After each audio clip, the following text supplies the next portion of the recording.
मीराबाई कल हमने सुना कि गिरधर लाल जी को गोद में लिए विदा हो गए अपने घर से।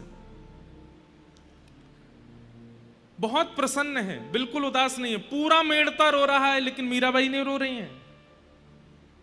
क्यों?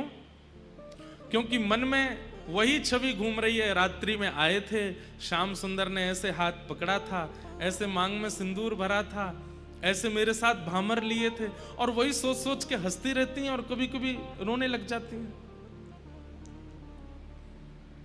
जैसे ही मीराबाई मेवाड़ पहुंची, मेवाड़ आते ही पूरे मेवाड़ के लोग, बड़े बड़े राजा, बड़े बड़े राजकुमार, सब लोग खड़े हैं स्वागत में। बड़े बड़े हाथियों पर लोग बैठ करके पुष्प वर्षण कर रहे हैं, मंगल बाजे बजाए जा रहे हैं। मेवाड़ घराना, मेवाड़ राजवंश उस समय का सबसे विशिष्ट राजवंश था, जो आज तक कभी किसी से हारा नहीं था। और उस राजवंश के कुल दीपक, उनके साथ मीराबाई का ब्याह हुआ है। हल्ला मच गया, जल्दी चलो जल्दी चलो, बहुसा आई हैं, बहुसा आई हैं हमारी।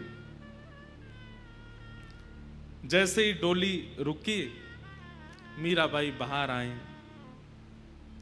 तो द्वार पर सास, बड़ सास, छोटी सास और ननद सब खड़ी हैं। मीराबाई के उतरते ही सब लोग नजर उतारने लगे। सुंदर तो इतनी थी मीराबाई कि उनका रूप देख करके, चरित्र आता है मीराबाई के प्रसंग में कि एक मन चले व्यक्ति को बाईसा कहीं नृत्य करते हुए दिख गई थी, और उसने दूर से जब मीराबाई को देखा तो उसने मन बना लिया कि चाहे मेरे प्राण चले जाएं, पर एक बार इनका स्पर्श तो करूंगा मैं, इतनी सुंदर है। और स्पर्श करने की भावना से उसने संत का रूप धारण कर लिया, क्योंकि वो संतों को तो पदरामनी करती थी, आरती करती थी, उनके पास बैठ करके सत्संग करती थी। संत का रूप धारण करके चला गया। मीराबाई ने उसका स्वागत किया, आरती की, तिलक किया, चरण में पुष्प रखे और कहा कुछ दो शब्द सुनाइए ना। तो वो बोला कि मैं अभी असंतुष्ट हूं, पहले मुझे संतुष्ट करो। बाई साहब बोली कैसे संतुष्ट होंगे आप? बोले आपका जो रूप रस है इसका मुझे आस्वादन करना है। बाई साहब समझ गए ये कोई मनचला व्यक्ति है, लेकिन संत का रूप धारण करके आया। भाई साहब बोली आपने कह दिया और मैं पूरा ना करूं, ऐसा हो सकता है? चलिए। और कहां लेके गई? जहां पर संतों की जमात बैठी थी, वहां संतों की जमात के बीच में आसन लगाया, और आसन लगा करके बोली अब मैं यहां बैठ जाती हूं, आप मेरे सामने बैठ जाओ, ये सब संत दर्शन करेंगे, आपके मन में जो भावना हो आप पूरी कर लो। जब बाईसा ने ऐसी भावना कही, पता नहीं क्या हुआ, उसका हृदय अंदर से मानो जैसे निचुड़ने लगा, उसकी आत्मा जैसे मानो रोने लगी, और वो व्याकुल हो गया, पीड़ित हो गया, रुदन करने लगा, चरण पकड़ लिए मीराबाई के। मुझे क्षमा कर दो, मुझसे अपराध हो गया, मैं आपको ऐसी दृष्टि से कैसे देख सकता हूं। सुंदरता आज भी है लोगों में, पर हमारा सुंदरता, हमारी सुंदरता सामने वाले के चित्त में किस भावना को जन्म देता है, इससे पता चलता है कि हमारा चित्त कैसा है। बाईसा की सुंदरता ऐसी है कि वो जहां जाती हैं उनको देख करके, वो सुंदर इतनी है कि उनको देख करके किसी के चित्त में कुछ भी भाव प्रकट हो, पर किसी के चित्त में अगर काम होता भी है ना, तो बाईसा को देख करके काम नष्ट और हो जाता है। ऐसी हमारी किशोरी जी हैं। किशोरी जी की सुंदरता का कितना गुण गाते हैं हम लोग, लेकिन किशोरी जी की सुंदरता आपके और मेरे जैसी नहीं है। हमारी आपकी सुंदरता किसी के चित्त में दुर्भाव प्रकट कर सकती है, पर किशोरी जी की सुंदरता, किसी का चित्त दूषित है तो किशोरी जी को देख ले तो शुद्ध और हो जाएगा। हमें कभी कभी ऐसा लगता है कि कंस राक्षसी क्यों बना रहा ब्रज में रहते रहते, क्योंकि उसने कभी किशोरी जी के दर्शन नहीं किए। अगर वो किशोरी जी की शरण में चला गया होता तो कंस तो कब का शुद्ध हो चुका होता, कब का पवित्र हो चुका होता।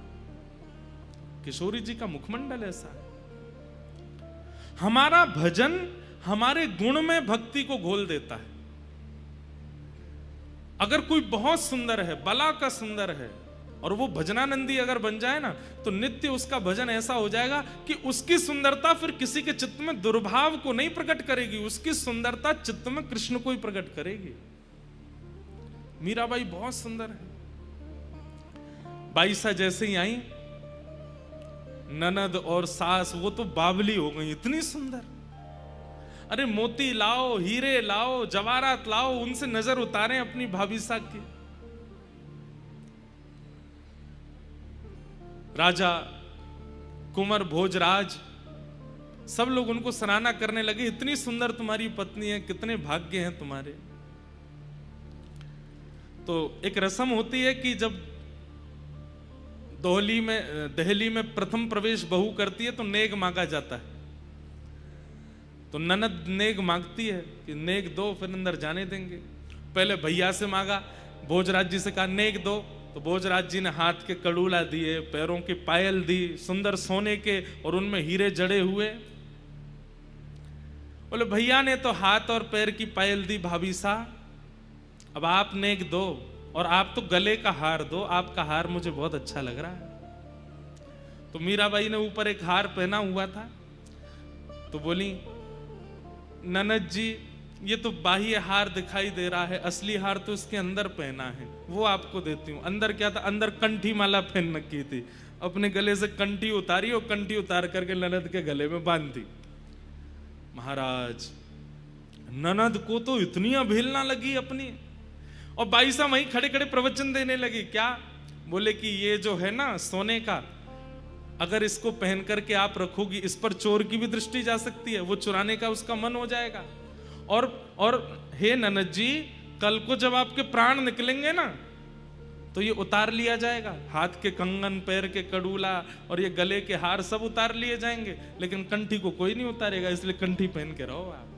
ये तो मरते दम तक संग रहती है और कल्याण और करती है, ठाकुर जी की प्राप्ति कराती है। उतार करके पकड़ के फेंक दी। बोले ये तो पहला दिन है इनके आने का, आप जानती हैं आप कहां आई हैं? ये मेवाड़ है, ये मेड़ता में पहनते होंगे लकड़ियां, मेड़ता में पहनते होंगे कंठी आदि, हमारे यहां कोई नहीं पहनता है। ऐसे ऐसे रत्न हैं, अभी तो आप आई हैं, देखिएगा भीतर। अरे नहीं देना तो मना कर दीजिए, ये लकड़ियां मत पहनाइए मेरे गले में।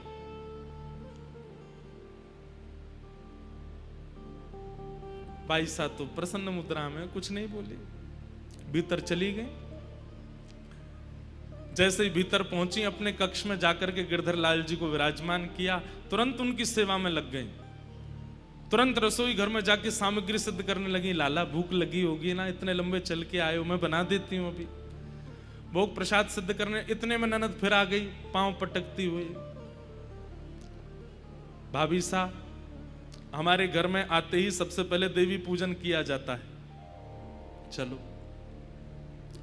मैं अभी गिरधर की सेवा में व्यस्त हूं, मैं नहीं जा पाऊंगी, आप लोग कर लीजिए। अब तो ननद कान पकड़ करके चीखने लगी, राम राम राम राम, ये कैसी भाभी आई हैं हमारे घर? घर आते ही देवी पूजन को नहीं जा रही, हमारी कुल देवी को पूजने नहीं जा रही, मना कर रही हैं। मां से जाके कहा, बोले कि मां भाभी तो स्पष्ट मना करती है, मैं नहीं आऊंगी, मैं गिरधर की सेवा में हूं। बोले कौन गिरधर? कुंवर भोज राजा गए, बोले वो उनके ठाकुर जी हैं, वो उनकी सेवा करेंगे। बंधुओं देखिए, परिवार चाहे जैसा मिले, ये कोई नहीं जानता कि कन्या को कैसा परिवार मिलेगा, लेकिन परिवार में एक व्यक्ति अगर आपके पक्ष का मिल जाए ना, तो आप वहां निर्वहन कर सकते हो। सब अनुकूल नहीं मिलते। मीराबाई को राजा भोज जो मिले हैं पति रूप में, वो बड़े सामर्थ्य देते हैं मीराबाई को, कभी रोकते नहीं। पीछे बात बिगड़ रही होती है तो वही संभाल लेते हैं, अपनी मां को जाके, बहन को, अरे ऐसे नहीं करो, वो उसके ठाकुर जी हैं, उसने मुझे, हमसे तो बताया नहीं कि कोई सेवा करेगी। बोले मुझे बताया था ना, सबको बताना आवश्यक है, मुझे बताया था, उसको सेवा करने दो। लेकिन सास तो सास, बेटा का ब्याह होते ही सास में सासपना आ जाता है पहले नहीं आता, बाद में आ जाता है। मना कर दिया था कि नहीं आ पाऊंगी, तो फिर भेजा, बोले तू जा और बोल कि मेरी आज्ञा है, देवी पूजा के लिए आना पड़ेगा अभी इसी वक्त। यहां भाई साहब खीर परोस नहीं है ठाकुर जी को, ननद फिर से आई, बोले कि माँ ने आज्ञा की है, आपको चलना पड़ेगा। मीराबाई बोली मैं नहीं आ पाऊंगी, अभी गिरधर को भोग लगाना है, खीर बनी है, अभी तो सब्जी सिद्ध करनी है, पूड़ी उतारनी है, और फिर लाला को ज्यादा गर्म नहीं पवाते, थोड़ा ठंडा करना पड़ेगा, फिर अपने हाथ से पवाना पड़ता है, स्वयं तोड़ के पानी पाते। फिर मना कर दिया। ननद चिल्लाने लगी, आपको पता है देवी पूजन करने से क्या होता है? बोले क्या होता है? बोले सुहाग अजर अमर हो जाता है। आप नहीं चाहती कि आपका सुहाग अमर हो जाए? मीराबाई बोली जो जन्म से ही अजर अमर हो उसके लिए क्या प्रार्थना करूं? मेरे सुहाग तो जन्मे ही अजर अमर हैं। अब वहां ननद सोच रही है कि मेरे भाई के लिए बोल रही हैं ऐसा। बोले वो तो आपकी भावना अच्छी है, पर अपने पति की लंबी आयु के लिए देवी पूजन करना होता है, हमारे यहां आते ही आपको चलना चाहिए। मीराबाई अब थोड़ी सी नाराज हो गई, क्योंकि सेवा में विघ्न डाल रही हैं, तो हाथ पहुंचती हुई आई। बोले ननद जी आपने नहीं करी थी क्या देवी पूजा? क्योंकि इनकी ननद विधवा थी। तो मीराबाई बोली आपने नहीं करी थी देवी पूजा?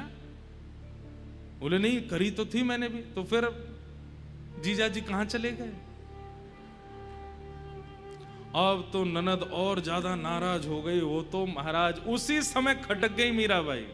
बोले अब नहीं छोड़ूंगे, अब ये रह के तो दिखाए। यहां पर नीचे आकर के उन्होंने तो रोना शुरू कर दिया महाराज, चीखना चिल्लाना, पूरे परिवार से कह दिया कि ये रहेंगी तो मैं नहीं रहूंगी। ये पहला दिन है मीराबाई का घर में।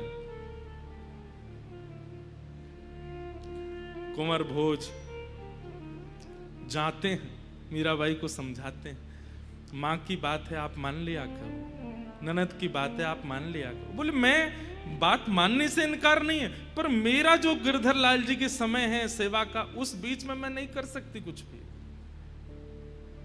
मेरे लिए वो पाषाण नहीं है, वो मूर्ति नहीं है, वो मेरे साक्षात लाला है। उनकी सेवा करना मेरा कर्तव्य है।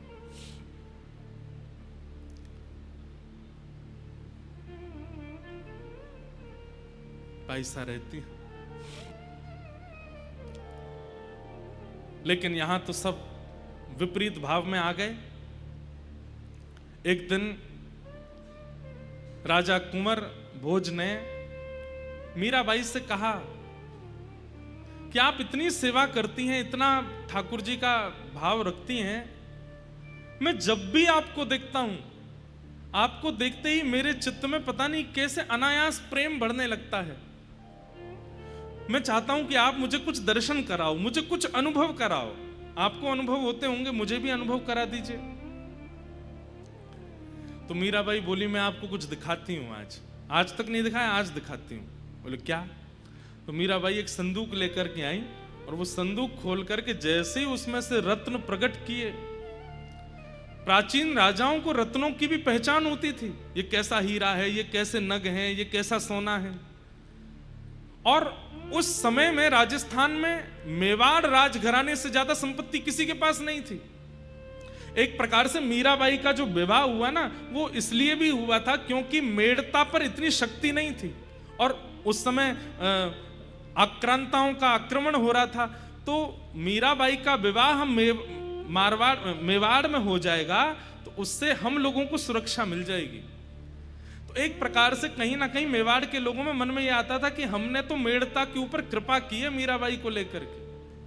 आज मीराबाई ने एक संदूक खोली, और उस संदूक में से जैसे ही रत्न आभूषण सब बाहर निकाल के रखे, उन रत्नों को देखकर के राजा भोज के आंखें खुली रह गई। ये कैसे रत्न है, ये कैसा हीरा है, ये कैसे स्वर्ण, ये ऐसे मैंने पहले कभी नहीं देखे हैं।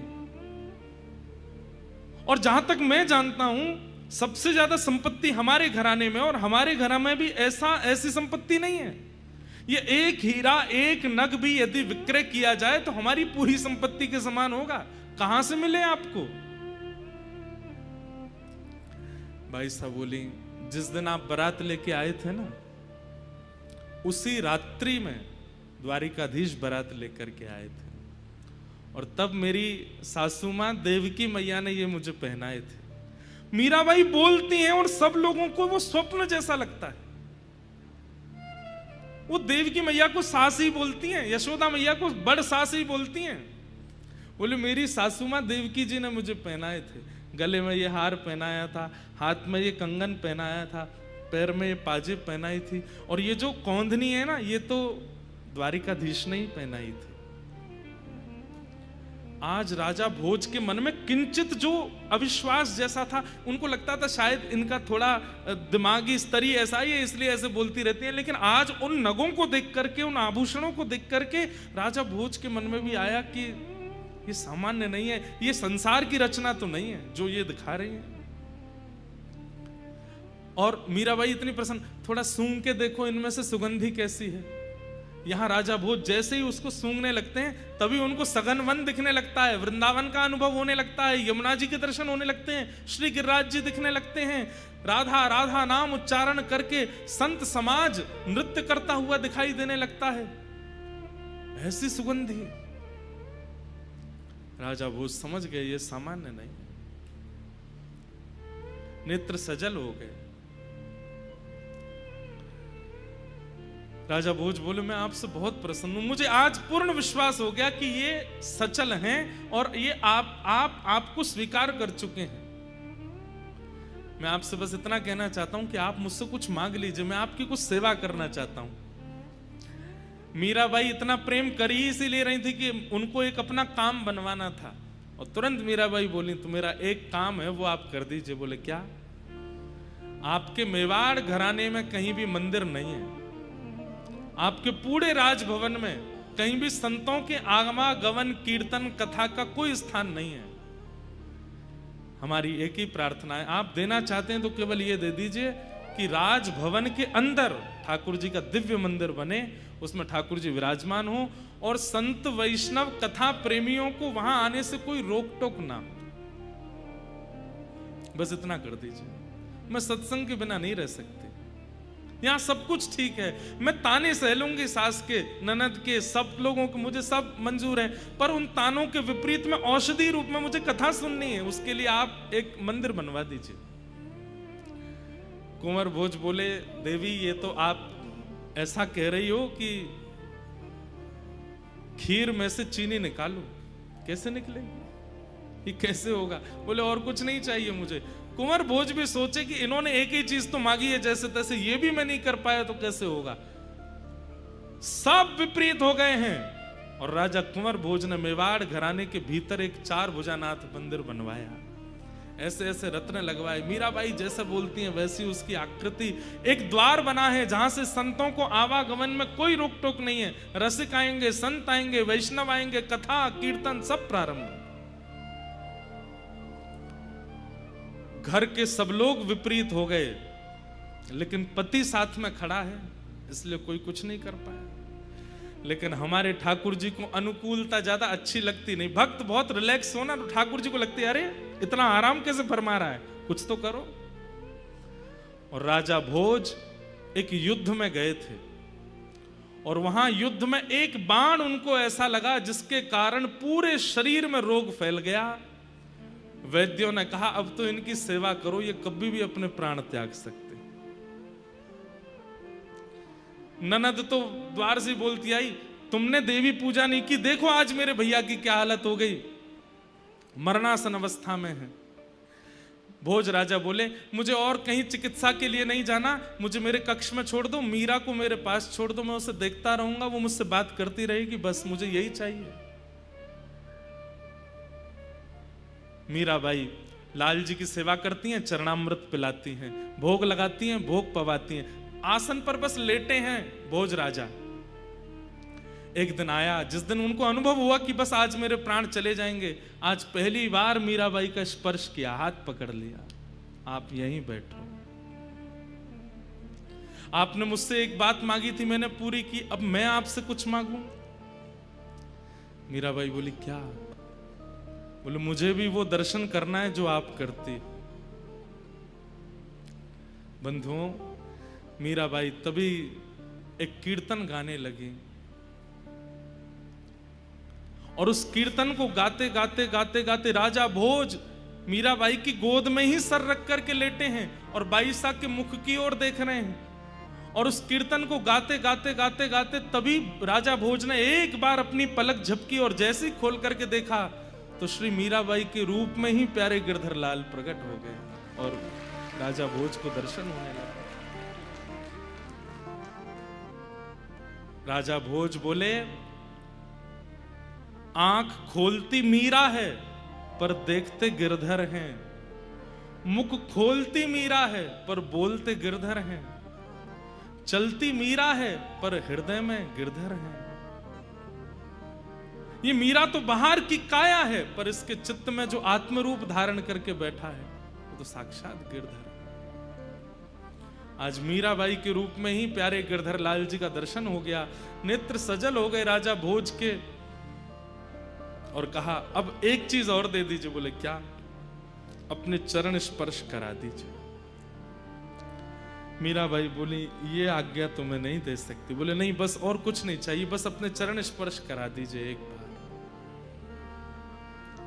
मीराबाई बार बार मना करती रही पर राजा भोज जिद पर अड़ गए। मैं तब तक प्राण नहीं त्यागूंगा, मुझे प्राण त्यागने हैं, अब मेरा अंतिम समय है। आज मीराबाई भी रो रही हैं। बोले कि आप मेरे परम मित्र हैं, आप मेरे परम सखा हैं, इस प्रकार आप मत जाइए। बोले बस अपना चरण स्पर्श करा दीजिए। बाईसा तो मना करती नहीं पर राजा भोज ने जैसे ही बाईसा के चरण स्पर्श किए और स्पर्श करके माथे से अपना हाथ लगाया, उसी क्षण राजा भोज उनके प्राण निकल गए। हाहाकार मच गया मेवाड़ में। हमारे युवराज चले गए। दौड़ करके जाके देखा तो एक और बात थी। आज वैसे तो मीराबाई कभी श्रृंगार करती नहीं थी, जोगन भेष में रहती थी। आज उन्होंने पता नहीं ठाकुर जी का कोई उत्सव करने के लिए 16 श्रृंगार और कर रखे हैं। सर से नख तक पूरे श्रृंगार में है आज मीराबाई। और उनकी गोद में राजा भोज मरणासन है, मृत्यु सैया पर है, मर चुके हैं। और इस दृश्य को देख करके तो और आग बबूला हो गए घर के लोग।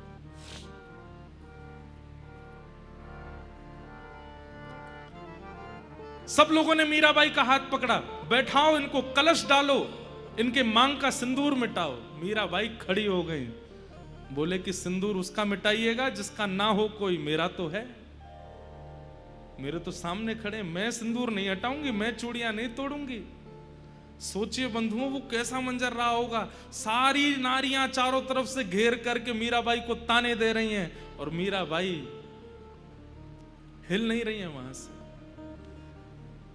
ननद आगे कहती मेरे भाई को खा गई आप, मेरे भाई के प्राण ले लिया आपने, हमारे पूरे मेवाड़ को अनाथ कर दिया आपने। और आज जो रस्में हैं जो वो तो आज तक करी नहीं। और आज जो एक बिना पति के पत्नी का जो धर्म होता है वो भी नहीं निभा रही हो आप। मतलब मृत्यु के बाद भी मेरे भैया को चैन से नहीं रहने दोगी। मीराबाई कहती हैं ये पूरी दुनिया नहीं जानती है लेकिन आपके भैया जानते थे कि मेरा विवाह उनसे केवल मेवाड़ में आने के लिए हुआ था, कि वे चाहते थे कि मैं मेवाड़ आऊं, मेरे गिरधर मेवाड़ आवे। वास्तव में मेरा विवाह हो चुका है। क्या पागलपना करती रहती हो? किससे विवाह हुआ है तुम्हारा? कितना बड़ा पहाड़ टूट पड़ा है। एक तरफ राजा कुंवर भोज की अर्थी जा रही है और दूसरी तरफ मीराबाई गिरधर लाल को कस के पकड़ के खड़ी हैं और ना जाने कितनी नारियां वहां पर उनको खींच रही हैं, उनके हाथ के चूड़ियां तोड़ने के लिए, मांग का सिंदूर मिटाने के। और वे गा रही हैं कि मेरे यही हैं और कोई नहीं है। जब ये हैं तो फिर मैं सिंदूर क्यों हटाऊं? मीराबाई कहती हैं आप चाहती हैं ना कि मैं श्रृंगार में ना रहूं,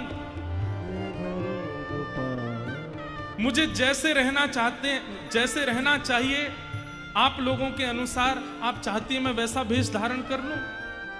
आप चले जाइए, मैं अपने आप कुछ ना कुछ धारण कर लूंगी, नहीं लगेगा श्रृंगार मेरे मुख पर। राजकीय वस्त्रों का त्याग कर दिया।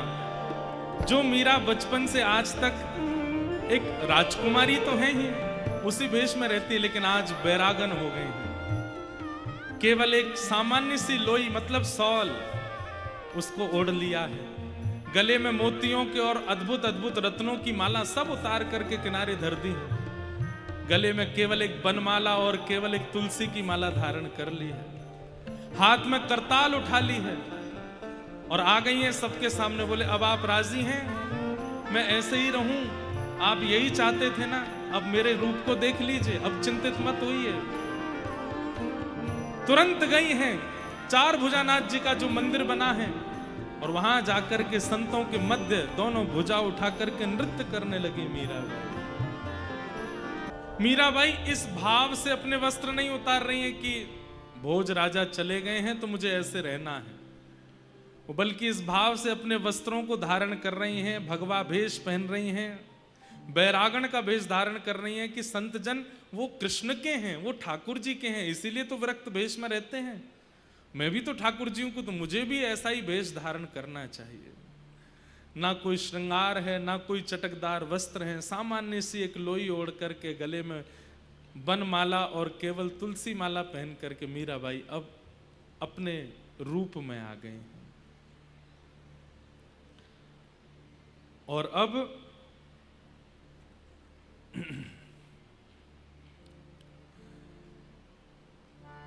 मेवाड़ का राजा बना दिया गया है कुंवर भोजराज के छोटे भाई को, जिसे सब राणा कह करके बुलाते हैं। और आप सुनकर के आश्चर्यचकित होंगे, राज्य गद्दी पर बैठते ही राजा सबसे पहला निर्णय जो लेता है वो निर्णय बहुत महत्वपूर्ण होता है। और यहां राणा ने सबसे पहले राज्य गद्दी पर बैठते ही निर्णय लिया है, मीराबाई की मृत्यु, मेरे भाई को मारने वाली, मेरे पूरे परिवार का नाश करने वाली मीरा को मैं जीवित नहीं देख सकता। उसे मरवाना है, चाहे जैसे मरे, उनकी मृत्यु मुझे चाहिए।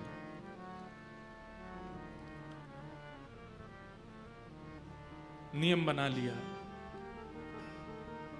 और सबसे पहले अपने सेवकों को आज्ञा की, हमारे यहां एक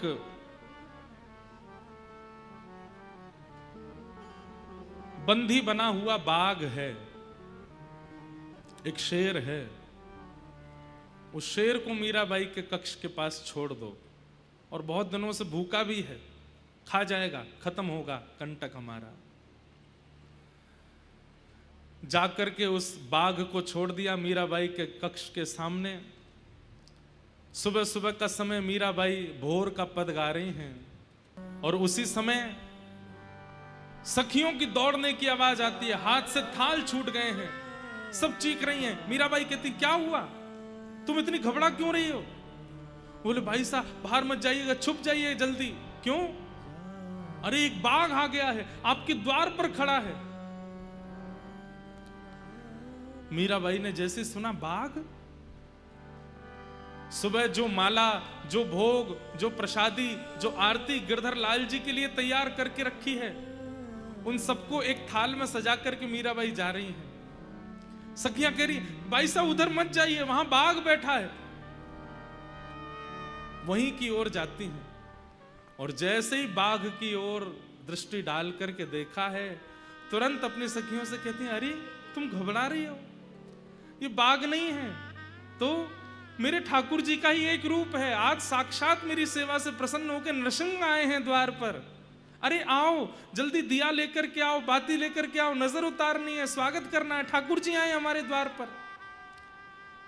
सखियां तो कह रही हैं, ये तो खुद तो मरेंगी, हमको और मरवाएंगी साथ में। लेकिन वहां दूर सब सैनिक खड़े हैं, वो भी देख रहे हैं कि ये जब खा जाएगा तो इसको बंदी बना के ले जाएंगे। और यहां सब सखियां घबरा रही हैं कि पता नहीं क्या होगा। लेकिन बाईसा जैसे ही गई, जो घुर्रा रहा था, बार बार दहाड़ रहा था नाहर, बाईसा को देखते ही शांत हो गया, बैठ गए। और बाईसा ऐसे बात कर रही हैं, आ गए आप, आज इतने विशेष रूप में क्यों आए हैं? आज नृसिंह चतुर्दशी तो नहीं है और यहां आसपास कोई हिरण्यकश्यप भी नहीं है, तो फिर आप ऐसे रूप में क्यों आए हैं? अच्छा, तो मैं समझ गई, आप निश्चित ही राणा को हिरण्यकश्यप रूप में देख रहे हो ना? नहीं नहीं, ऐसा मत कीजिएगा। और बाईसा कहती हैं अब आप आ गए हैं, थोड़ा स्वागत स्वीकार कीजिए। अपने हाथ से माला पहना रही हैं, अपने हाथ से तिलक कर रही हैं, और जो भोग प्रसादी गिरधर लाल जी के लिए लेकर के बैठी थी, बोले आप गिरधर ही तो आए हैं मेरे सामने। अपने हाथ से जैसे कोई बछिया बछड़ा को पवाता है, ऐसे अपने हाथ से पवा रही हैं उस बाघ को। सब जगह मेरे ठाकुर जी हैं। ये दृश्य देख करके सब आश्चर्यचकित हो गए, और बाईसा ने जैसे प्रणाम करके आरती की है, वो बाघ वहां से उल्टे पैर लौट करके चला गया, कुछ नहीं बिगाड़ पाया। और बाईसा तुरंत लौट करके आई, हाथ धो करके अपने लाल जी की सेवा में लग गए। इतना सामान्य था सबके लिए। सबने जाकर के राणा जी को बताया, बोले बाघ तो कुछ नहीं बिगाड़ पाया, बल्कि मीराबाई ने तो माला पहनाई, आरती करी, उसको अपने हाथ से प्रसाद पवाया। अब बंधुओं, ऐसी स्थिति में सोच विचार तो यह करना चाहिए कि भाई उनकी भक्ति कैसी है कि बाघ भी उनसे कुछ नहीं बोला। लेकिन राणा क्या विचार कर रहा है, ये छोटे देश की आई है ना, जादू सीख के आई है, इसको तंत्र आता है, और उस तंत्र से इसने बाघ को अपने वश में कर लिया। पहले मेरे भैया को अपने वश में किया था, अब उस बाघ को अपने वश में कर लिया है। अरे बहुत बड़ी तांत्रिक है, इसके तंत्र मंत्र की विद्याओं में ये सब जीव फंस जाते हैं।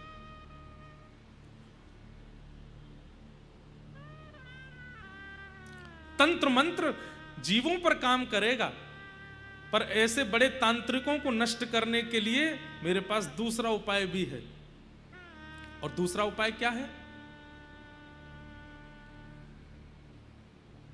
हमारे राजभवन के पिछले द्वार में एक भूत बंगला है, उसके सामने से भी कोई निकल जाता है तो रात में उसको पीड़ा हो जाती है, 2-4 दिन में मृत्यु भूत चढ़ जाते हैं उसके ऊपर। मीराबाई को कैसे भी करके उस भवन में पहुंचा दो, उस कक्ष में पहुंचा दो। बाईसा को लेकर के उस भूतिया भवन में लेकर के गए, जहां पर अनेक पिशाच, अनेक भूत प्रेत आदि सब होंगे। और ये कहकर के गए कि हमारे राजभवन में एक ठाकुर जी की मूर्ति है, हमें समझ नहीं आ रहा है इनकी प्रतिष्ठा कैसे करें। भाई साहब बोली मुझे दिखाओ कहाँ है, तो लेकर के गए, बोले ये इस कक्ष में अंदर। बोले आप भी चलो, हम तो आ रहे हैं, आप जाओ भीतर।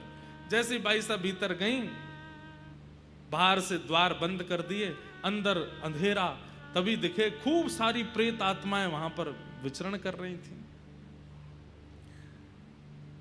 भाई साहब तुरंत वहीं बैठ गए और वहीं बैठ करके कीर्तन करना प्रारंभ किया। अंदर से चीखने की आवाज आ रही है और बाहर खड़े खड़े राणा और सब लोग नाच रहे हैं। बोले कि अब ये मर जाएगी, अब नहीं बचेगी। लेकिन वो चीख मीराबाई नहीं रही हैं, वो प्रेत चीख रहे थे। क्यों? कीर्तन भजन सुन के वो सब मुक्त हो करके जा रहे थे। अब तो ऐसी स्थिति हो गई, वो प्रेत जा जा करके और प्रेतों को लेकर के आए। बोले अपनी मुक्ति चाहते हो तो चलो उस भवन में, वहां मीराबाई कीर्तन कर रही है। और मीराबाई के कीर्तन सुनकर के जितने प्रेत थे सब प्रणाम करके मुक्त होकर वहां से प्रस्थान कर गए। थोड़ी देर बाद जब चीखें आनी बंद हो गई तो राणा ने कहा द्वार खोल के देखो, उसका शव ले आओ अंदर से, नीला पड़ गया होगा। जैसे द्वार खोला, मीराबाई हाथ जोड़ते हुए भीतर से बाहर निकली। राणा आदि भग गए, बोले यही प्रेतनी बन गई है, अब तो हमें लगता है इसी के अंदर प्रेत आ गया। बोले नहीं नहीं, मैं प्रेत नहीं बनी हूं, वो जितने थे वो सब चले गए, उनके उद्धार नहीं हुआ था। मुझे अंदर ठाकुर जी तो कहीं मिले नहीं, पर वो सब प्रेत थे, तो मैंने सोचा क्या करें, कीर्तन करके सबको मुक्त कर दिया। अब भी राणा ने ये नहीं सोचा कि इनके भजन में कितना बल है। वो अब भी क्या सोच रहा है, इतनी बड़ी तंत्र विद्या जानती है कि प्रेतों को भी अपने वश में कर लेती है। भक्त की भक्ति समझना बहुत बड़ा काम है, और इसी से वैष्णव अपराध बनता है बंधुओं। जब हम किसी भक्त की भक्ति को आकलन करने लगते हैं और पहचान नहीं पाते और अपने मन में सोच लेते हैं ये बनते बहुत बड़े हैं पर हैं नहीं, यही वैष्णव अपराध है। और ठाकुर जी को यही प्रिय नहीं है।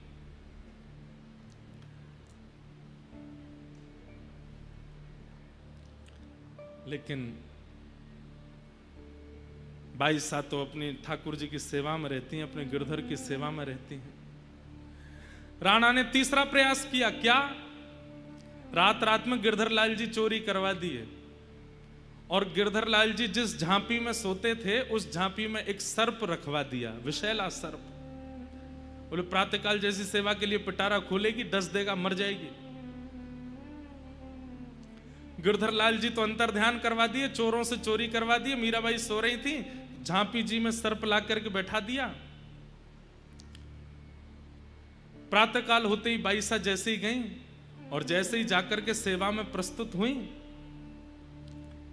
जैसे ही झांपी खोली है, सब दूर झरोकों से खोल करके देख रहे थे। बोले जैसे सर्प डसेगा तो हम बता देंगे। सब झरोकों पर खड़े हैं, रात में सोए नहीं कोई भी, कि मीरा सुबह जल्दी उठ करके सेवा करती है। जैसे ही बाईसा ने झांपी खोली, झांपी खोल करके वस्त्र हटाया, झरोकों से सब देख रहे थे। सर्प अंतर्ध्यान, गिरधर लाल जी प्रकट हो गए वहां पर, गिरधर लाल जी बैठे। ये देख करके अब पता एक और चीज हो रही थी, जो जो राणा क्रम करता जा रहा है, हर क्रम में लोग भक्त होते जा रहे हैं। मीराबाई के एक प्रकार से अनुगत्य में आते जा रहे हैं।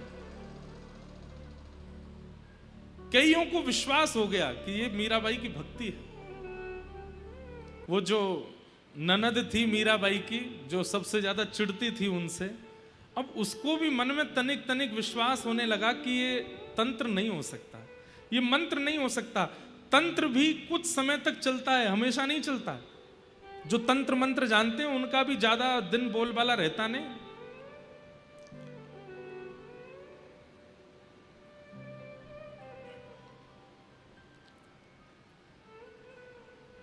अंतिम प्रयास किया राणा ने। क्या प्रयास तो अनेक करने थे, पर इस प्रयास के बाद मीराबाई चली गई वहां से। और वो प्रयास क्या था? एक वैद्य को बुलाया और वैद्य से कहा, कोई ऐसा विष है जिसकी एक बूंद जीभ पर जाते ही व्यक्ति मर जाए? बोले महाराज है, लेकर के आओ। लेकर के विष आए, स्वर्ण के पात्र में रख करके, और अपने कुछ सैनिकों से कहा तिलक फोटा लगा करके तैयार होकर, जैसे मीरा के भक्त घूमते हैं वैसे ही बन करके जाओ। और उससे कहना जगन्नाथपुरी से जगन्नाथ भगवान का चरणामृत आया है, ले लो। कालकूट विष जिसकी सुगंधी भी अगर ले लें तो प्राण निकल जाएंगे, वो विष लेकर के मीराबाई के पास गए। और जैसे ही मीराबाई के पास पहुंचे, बाईसा अपने ठाकुर जी की सेवा कर रही थी, किसी ने कहा, बोले जगन्नाथ भगवान का चरणामृत आया है, ले लीजिए। बाईसा तुरंत उठ करके गई, बोले अरे चरणामृत रो नेम हमारो, ये तो नियम है मेरा कि चरणामृत और प्रसाद कहीं से भी आता सबसे पहले मीराबाई लेती हैं, उसमें विलंब नहीं करती। और ये नियम भी है, किसी भी तीर्थ का, धाम का, कहीं का भी प्रसाद आवे, प्रसाद आते ही उसको स्वीकार करना, उसको तुरंत पाना चाहिए, तुरंत खोलो पालो। राणा ने एक वैद्य से कहा, ऐसा कालकूट विष बनाओ कि जिसको पीते ही प्राण निकल जाएं। और वो विष ले जाकर के जगन्नाथ जी का चरणामृत बता करके मीराबाई को दे दिया। जैसे ही मीराबाई को वो विष दिया, सब लोग इधर देखो, यहां देखो, कथा सुनो।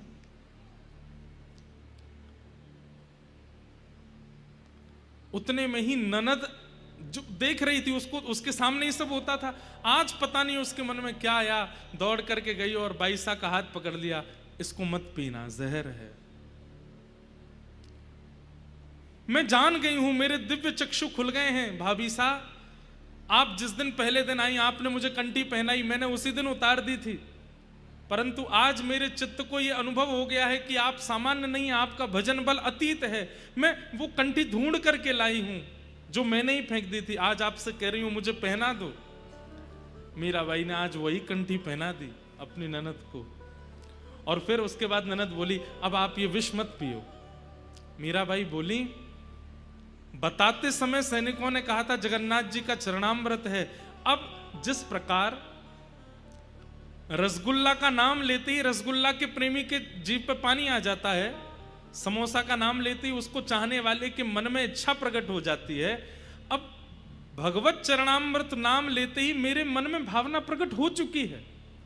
अब मेरी जिह्वा व्याकुल हो रही है चरणामृत को लेने की।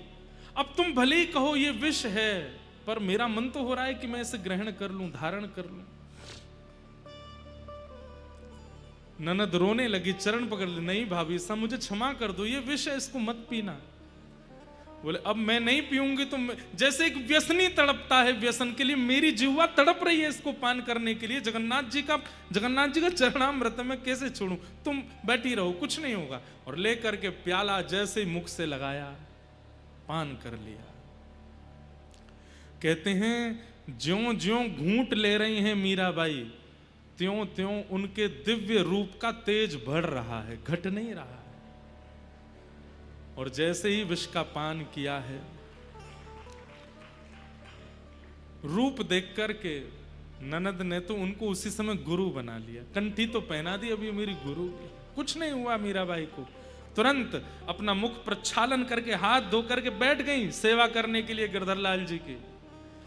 ननद अब दौड़ करके राणा जी के पास गई और जाके बोली, भैया मैं आपके चरण पकड़ती हूं। ये भाभी सामान्य नहीं है हमारी, इतना सब कुछ आपने किया, ये सब जगह से जीवित बच गई हैं, ये कोई तंत्र नहीं है, ये कोई मंत्र नहीं है, मैंने प्रत्यक्ष देखा है, ये उनकी भक्ति।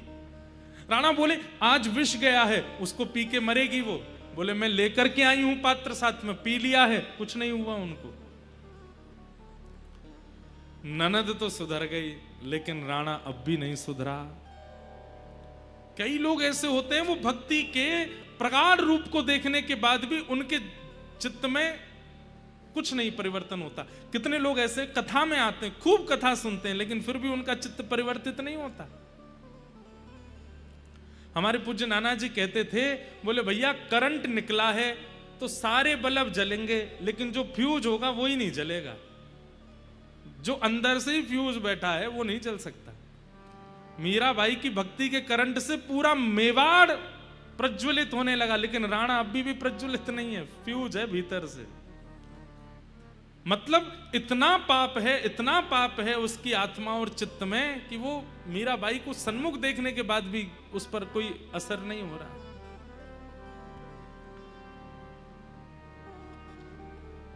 राणा ने तुरंत उस वैद्य को बुलाया और कहा, तुमने तो कहा था कि इसको सूंघने से मृत्यु हो जाएगी। वैद्य ने आके कहा, इसमें तो बहुत विष था, कहां गया सारा? बोले सब पी गई मीरा, पचा गई। महाराज मैं आपके आगे हाथ जोड़ करके कहता हूं, ये सामान्य नहीं है, ये वास्तविक कालकूट विष है।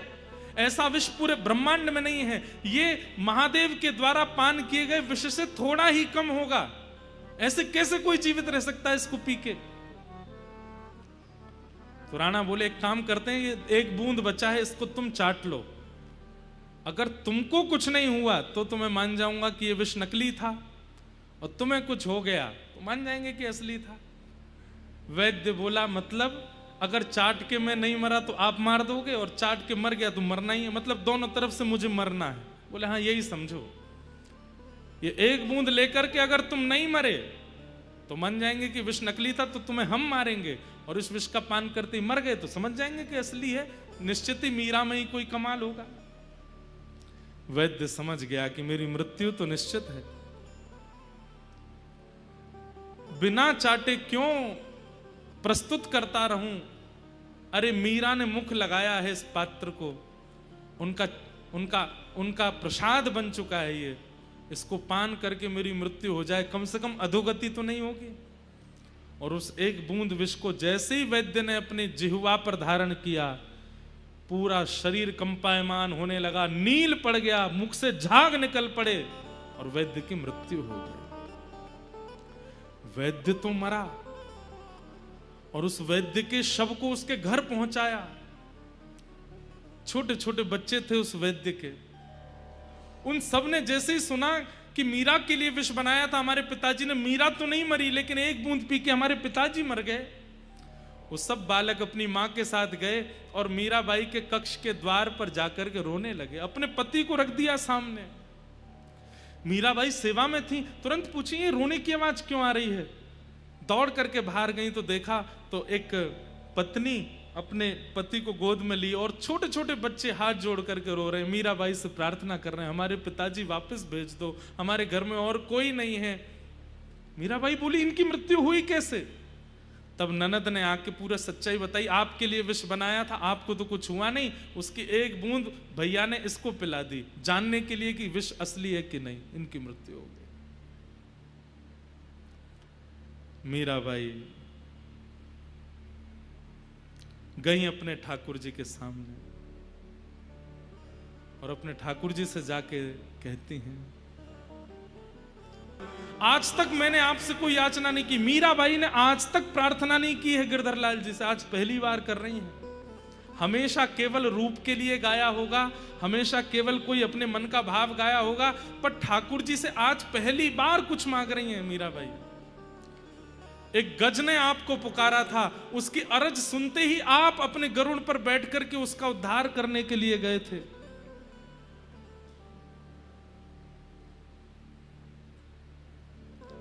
आप अधम उदाहरण हो नाथ, आपको गज ने पुकारा, आप उसकी रक्षा के लिए पहुंच गए। द्रुपद सुता भरी सभा में निर्वस्त्र हो रही थी, आप वस्त्र को बढ़ाने पहुंच गए।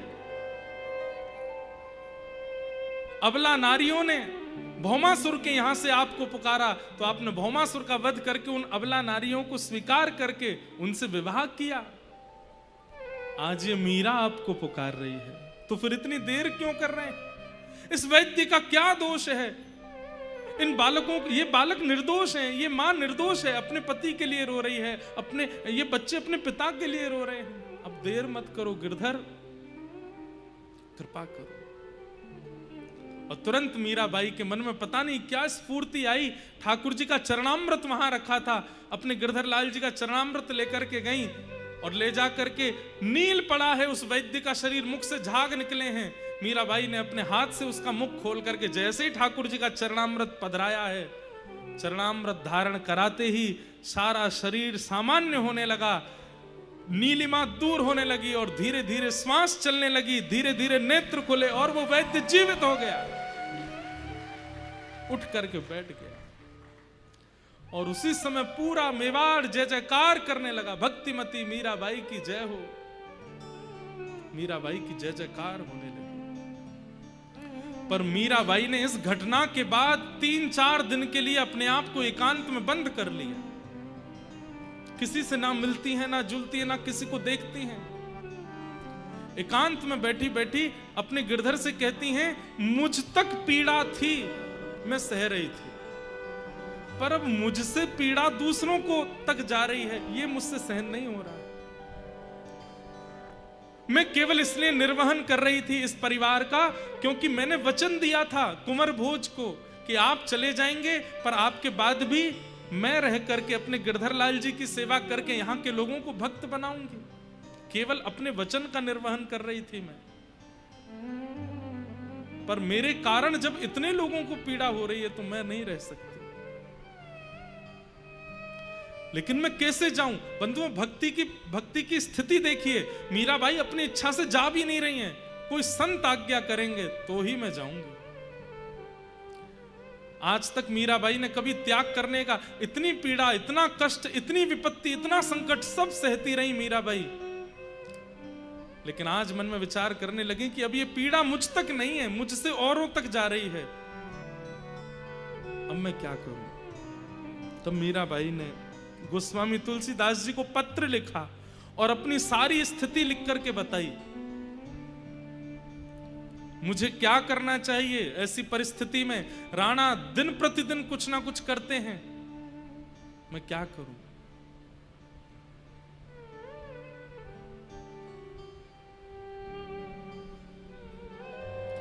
हरि को मैं छोड़ नहीं सकती, अपना वचन निर्वहन मुझे करना है, आप आज्ञा करें मैं क्या करूं। गोस्वामी तुलसीदास जी ने एक चौपाई लिख करके भेजी मीराबाई को और कहा, गोस्वामी जी ने पद लिख करके भेज दिया। मीराबाई ने उसके बाद एक क्षण भी विचार नहीं किया, अपने गिरधर लाल जी को गोद में लिया, सब गिरधर लाल जी की सामग्री लेकर के, और मीराबाई ने मेवाड़ का त्याग कर दिया। कहते हैं बंधुओं, मेवाड़ का त्याग करते ही भूखमरी हो गई मेवाड़ में, वर्षा नहीं हुई, अनाज होने बंद हो गए, खेती बाड़ी होनी बंद हो गई।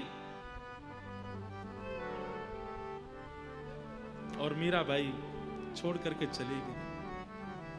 और पहले तो मीराबाई मेड़ता गई हैं। आज मेड़ता में सब नाच रहे हैं, आज मेड़ता में आनंद हो रहा है, क्योंकि विवाह के बाद पहली बार मीराबाई आज लौट करके वर्षों बाद आ रही हैं। मेवाड़ में संतों की जमात लगी है, सब नाच रहे हैं, गा रहे हैं, उत्सव मना रहे हैं। मीराबाई आ रही हैं। मीराबाई आई, कुछ दिन वहां रही, और उसके बाद में अब सोच लिया कि अब मेरी गति ना तो अपने घर है ना परायों के घर है, मेरा स्थान तो केवल वृंदावन है। और भक्तिमती मीराबाई निकल पड़ी वृंदावन की ओर। इतनी आयु हो जाने के बाद मीराबाई पहली बार आज वृंदावन जा रही हैं। कहते हैं मीराबाई 5 कदम चलती हैं और वृंदावन पूछती हैं सखियों से कितना दूर रह गया। कहती हैं अभी तो इतना 100 कोस दूर है वृंदावन। वो सुनते ही बेहोश हो जाती हैं, बोले मुझे विश्वास नहीं हो रहा कि मैं वृंदावन जा रही हूँ, मैं अपनी ससुराल जा रही हूँ, अपने प्रियतम के पास जा रही हूँ। फिर होश में आती हैं, फिर नाचते गाते चलने लगती हैं, फिर पूछती हैं कितनी दूर वृंदावन। बोले बस अब तो इतनी दूर रह गया। फिर मूर्छित होकर गिर पड़ती हैं।